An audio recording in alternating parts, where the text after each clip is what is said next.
Right, let's get some other news now, because the wife of a man who died from contaminated blood products says an inquiry into the use of infected blood will reveal the truth about why he died.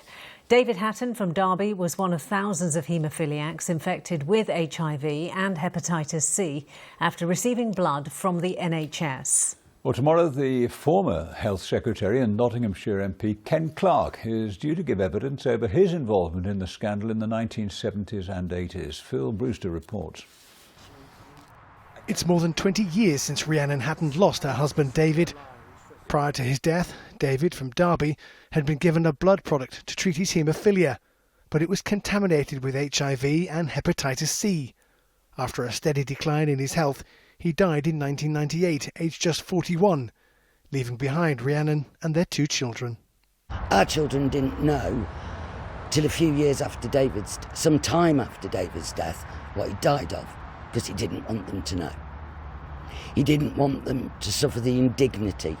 My father was petrified of people finding out, and people being afraid of the stigma that was around at the time because of HIV and AIDS.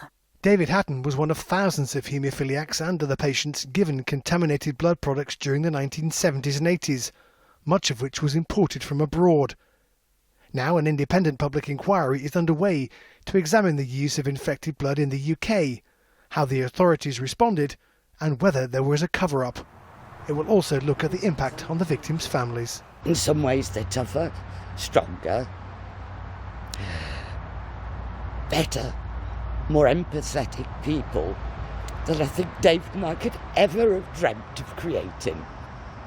So for that I'm grateful. Tomorrow, the former Health Secretary and Nottinghamshire MP Ken Clarke will give evidence at the inquiry to answer questions about his involvement in what's been described as the worst ever NHS treatment scandal.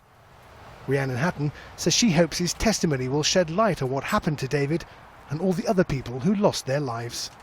We're never going to rest until we've seen what we perceive to be justice. We did not let them down, and we won't let them down. Phil Brewster, ITV News, Derby.